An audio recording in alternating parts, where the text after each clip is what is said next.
planète.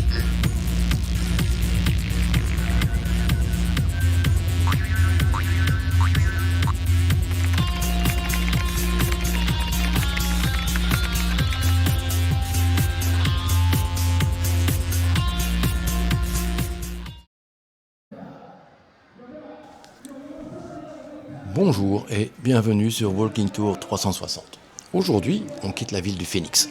Le trajet sera de courte durée, et cette fois en deuxième classe.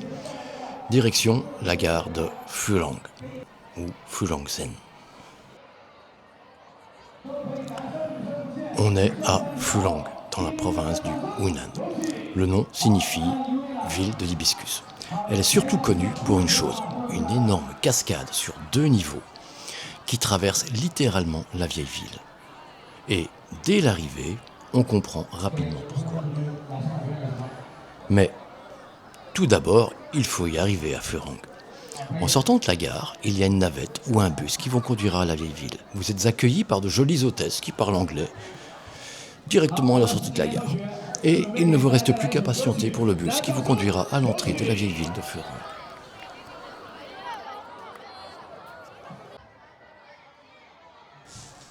En arrivant, je me suis directement rendu à l'hôtel afin de me débarrasser le plus rapidement de mes gros sacs. J'ai encore une fois pris un hôtel à l'extérieur de la vieille ville, pas très loin, quelques centaines de mètres, pas plus. Je suis arrivé plus ou moins 1 heure en avance, et voilà ce que j'ai trouvé. Bon, je peux vous le faire encore une fois. Allez, je le fais parce que j'aime bien faire ça. Paf! Une porte cadenassée. J'étais en avance, j'ai attendu. Et j'ai attendu encore et encore. J'ai essayé de sonner au numéro qui était indiqué sur la porte et évidemment, personne ne répond. Et là, ça fait déjà 2 heures que j'attends. Et entre nous, ça veut dire 2 heures de perdu. Oh, mais qu'est-ce qui se passe? Je me décide à aller parler aux commerçants à côté. Difficilement, mais on arrive à se comprendre. Il me dit que ça fait des mois que cet hôtel est fermé. Et merde, moi j'ai payé ça. Mon argent, ils l'ont pris sans problème. Heureusement pour moi, il y a un autre hôtel juste à côté. Mais là, on est sur de l'hôtel pour les locaux. La proprio, elle ne parlait pas anglais, mais elle m'a accueilli les bras grands ouverts.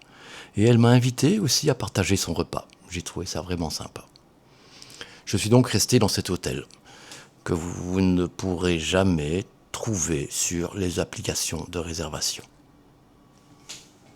Bon, vous voyez les images. L'hôtel est un peu vieillot. C'est un peu délabré. Mais c'est tellement chaleureux. J'ai vraiment apprécié. Niveau propreté, presque rien à redire. Et tous les jours, des Chinois qui arrivent par quart entier. Bon, ils n'avaient pas l'air de se plaindre non plus.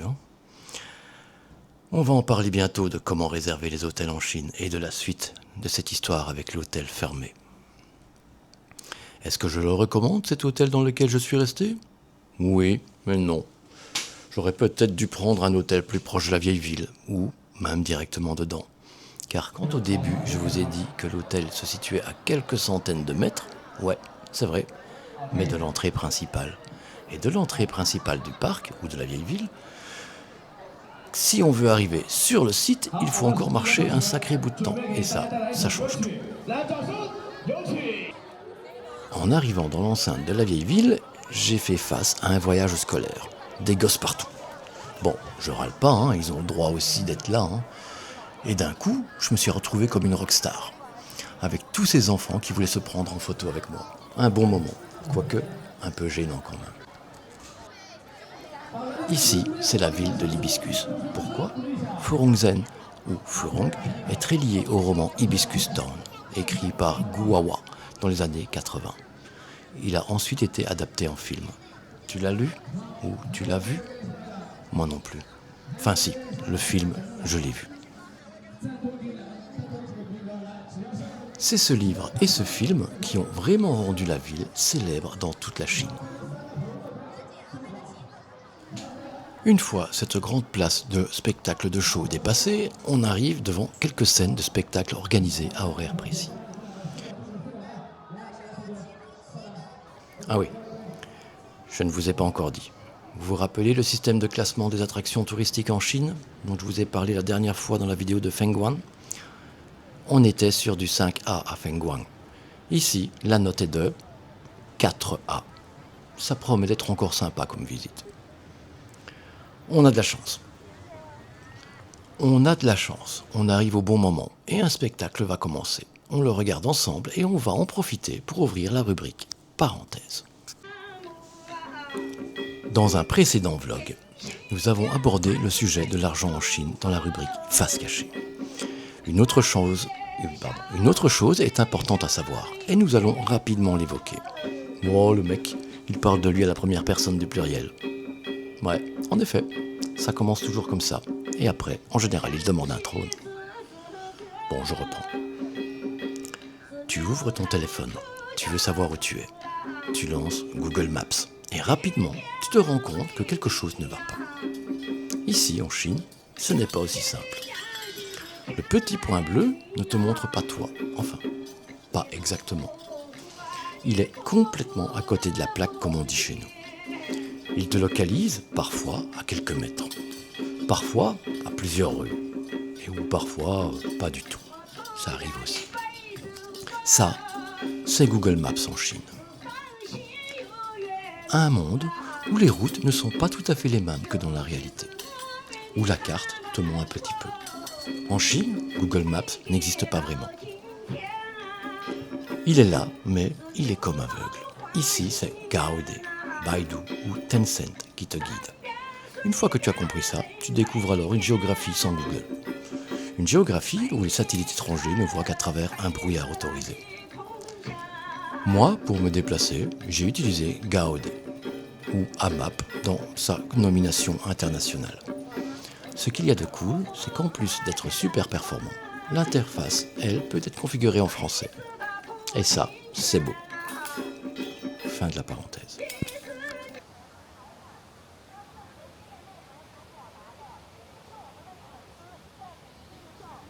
Bon, ok, le show est terminé. Vous avez vu ce gars en train de jongler avec des petits couteaux, avec des haches et avec du feu? Pas mal, hein? Voilà, je quitte cet endroit et on arrive à un pont, avec juste devant un belvédère. Et là, on commence à se dire, ah ouais, quand même. On traverse ce pont, et à l'intérieur, rien, c'est juste un pont. Ah si, quand même une très belle vue depuis ce pont. Ça vaut la peine d'en parler.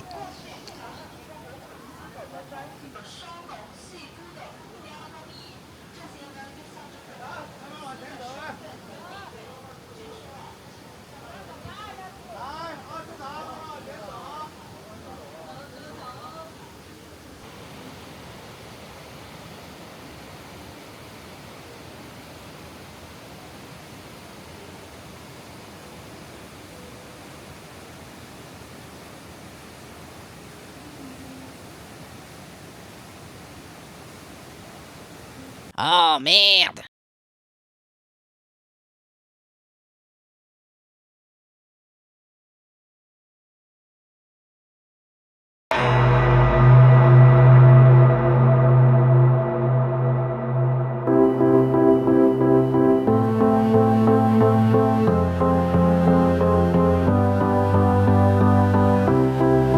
Le poisson dort dans la cascade. Le village n'a pas de reflet. Fuirons. Ce n'est pas un lieu. C'est un sortilège.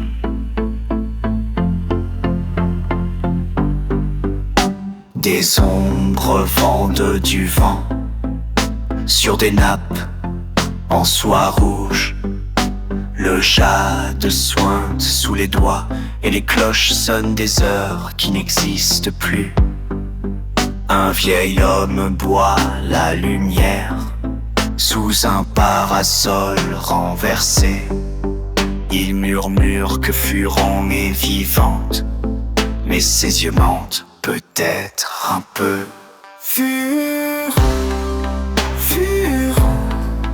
Ville qui danse dans la pluie, dans le silence. Fleurs sans âge, tu m'enlaces sans visage.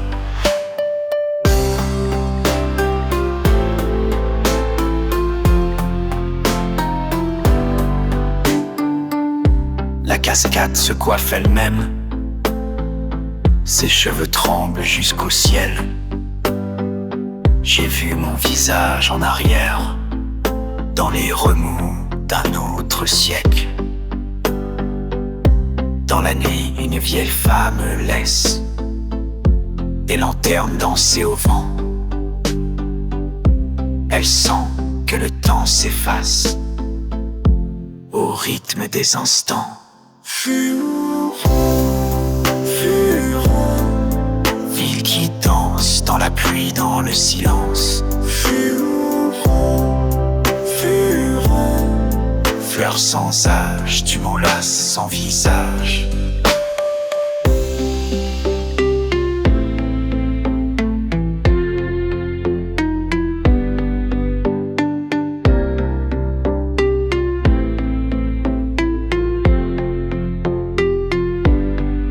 Le temple est vide, mais vivant.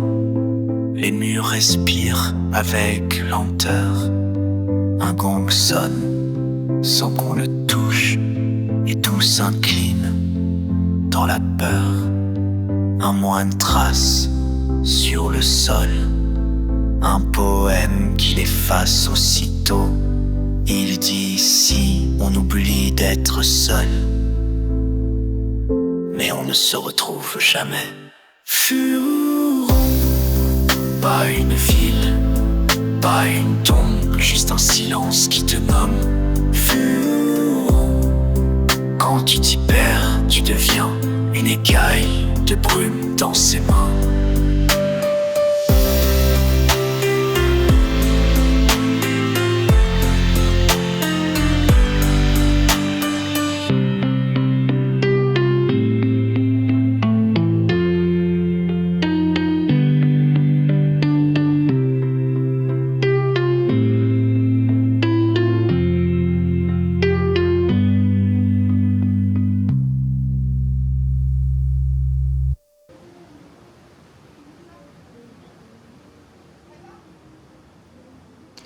De là, le chemin continue vers la droite et on emprunte une très belle rue commerçante.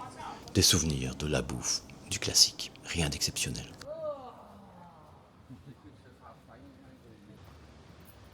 En chemin, on peut quand même découvrir une superbe fresque commémorative. Elle est dédiée au roman et au film Hibiscus Town.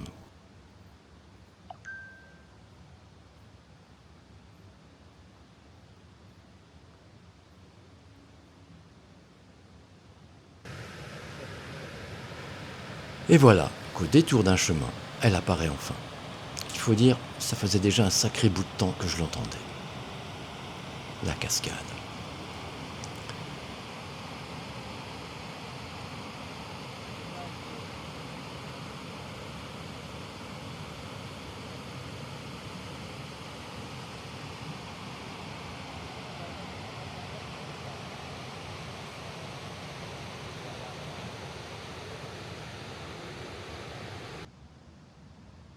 Plus bas, sur le chemin, l'Hercule chinois, Nuligaba.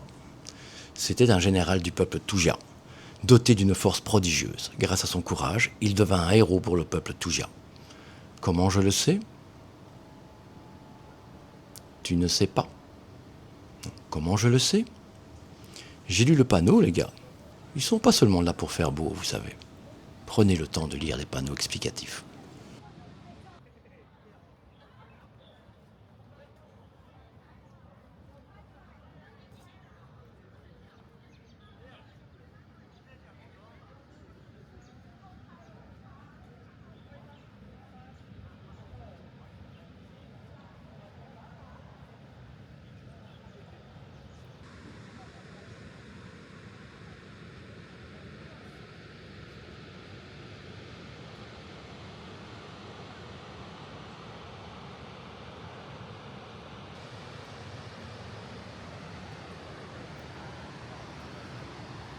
Et on arrive enfin sur le petit trek.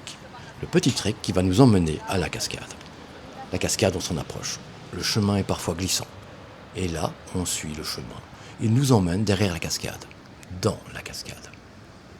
C'est une expérience très très intéressante. On n'a pas l'occasion de faire ça tous les jours. Mais sur le moment, j'essaye avant tout de ne pas endommager ma caméra. Je compte bien revenir de nuit pour vérifier l'ambiance.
On continue le chemin et on arrive à la Stone Slab Street, la rue des Dalles de Pierre. C'était autrefois une rue commerçante prospère. Elle est aujourd'hui bordée de boutiques. Encore une fois, bouffe, souvenirs, joaillerie, que du tourisme. Et là, ça monte, il faut s'accrocher. Et dans les restos, on a généralement une vue incroyable sur la cascade. Prenez le temps d'aller manger un bout là-bas.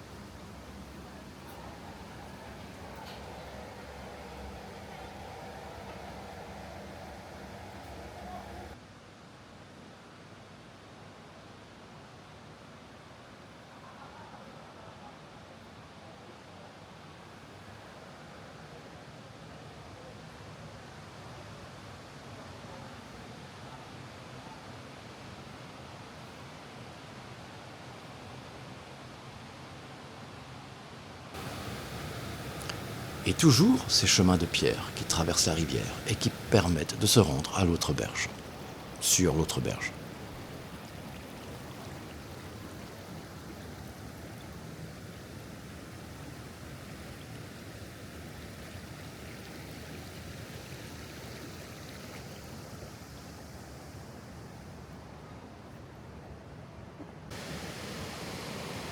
Maintenant, on va revenir le soir, ou plutôt en fin de journée, et voir ce que cela donne. La cascade, elle est illuminée, elle change constamment de couleur, c'est cool, c'est joli. Les rues s'illuminent aussi, ainsi que la ville.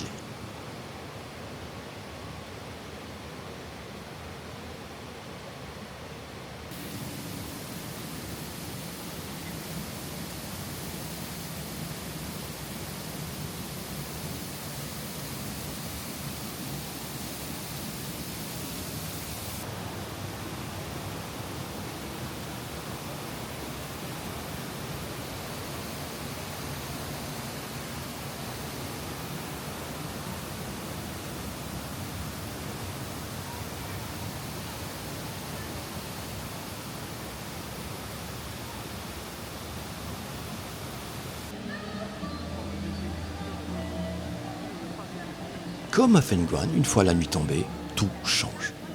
L'ambiance change complètement. On est dans une autre ville. Sur cette grande place de spectacle par laquelle nous sommes arrivés, elle aussi, elle prend un tout autre visage. Et tout le monde danse et fait la fête. Si, je suis également allé danser.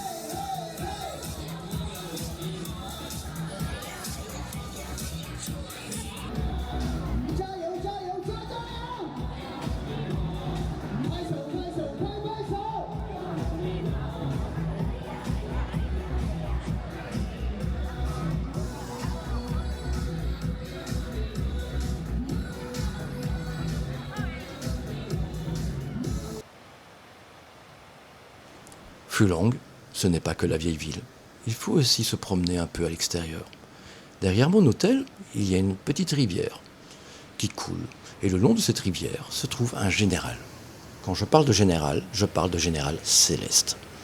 Je parle d'une de ces immenses pierres noires, un des gardiens de la ville. Celui-ci est le général debout. Leur histoire, puisqu'il y en a deux. En gros, ils furent envoyés par l'empereur céleste afin d'aider les villageois dans la construction d'un pont. Ils auraient dû rentrer avant le lever du soleil, mais ont eu un petit empêchement. Ils se sont donc retrouvés pétrifiés, et ce, dès le chant du coq. La balade était sympa, et elle m'a fait passer par le pont Taiping, qui est aussi un pont historique de la ville.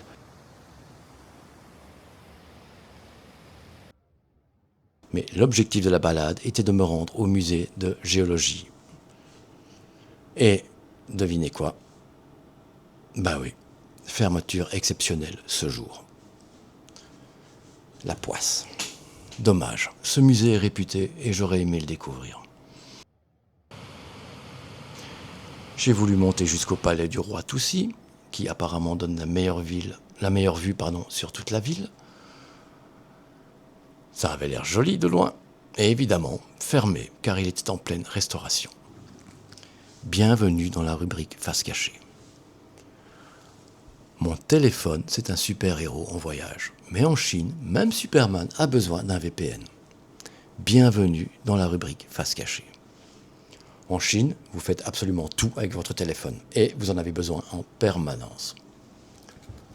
Petit rappel, je suis arrivé par Hong Kong. Là-bas, tout est encore ouvert. Google, Facebook, vos applis habituelles. Mais dès que vous passez en Chine continentale, c'est terminé. Bienvenue derrière le grand firewall. Le premier point, c'est la carte SIM. À l'aéroport de Hong Kong, vous pouvez acheter une carte SIM qui fonctionne aussi en Chine continentale. C'est pratique, mais c'est plus cher. Et certaines applis chinoises risquent de ne pas bien fonctionner. Car vous aurez un numéro hongkongais. C'est la différence. En Chine continentale, eux, les forfaits sont souvent moins chers. Et ils proposent de la data illimitée. Franchement, c'est indispensable ici. Le deuxième point, c'est comment rester connecté à l'Europe. Pour consulter vos mails, votre banque ou juste aller sur Facebook, il vous faudra un VPN. Imaginez, un VPN, c'est comme un tunnel secret. Votre téléphone fait croire qu'il est en Europe et hop, toutes vos applis fonctionnent. C'est magique. Mais attention, le grand firewall évolue tout le temps. Un VPN qui marche aujourd'hui peut être bloqué demain. Ouais. Astril VPN et ExpressVPN sont réputés pour être fiables. Mais rien n'est garanti. Grâce à ma carte Revolut et à mon compte Revolut Premium, j'ai droit à un VPN gratuit, NordVPN. Mais est-ce que ça fonctionne ici en Chine ? Non, ça ne fonctionne pas du tout. Bon, je m'étais renseigné avant de partir, donc je le savais déjà. Avant le départ, j'ai donc souscrit un abonnement chez Astril VPN pour une durée d'1 mois. Et cette fois, est-ce que ça fonctionnait ? Oui, super, je vous le recommande. Troisième point, les applis indispensables en Chine.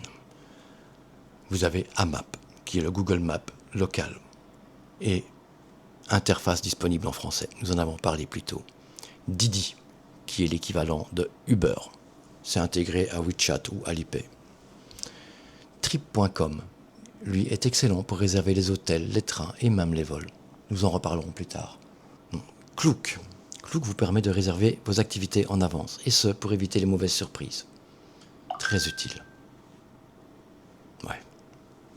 Et bien sûr, Alipay et WeChat Pay. Sans eux, c'est comme si vous essayiez de voyager en Chine sans argent. Concernant ces applis, nous y reviendrons tout au cours de ce vlog. Je ne vais donc pas rentrer dans les détails ici. Voilà pour la face cachée de comment transformer votre téléphone en super-héros. Maintenant, vous êtes cyber prêt. Mais sans billet de train, vous n'irez pas bien loin. Vous l'avez deviné, c'est le sujet que nous aborderons dans le prochain épisode. Sayonara. Mais non, ça c'est au Japon. Ciao.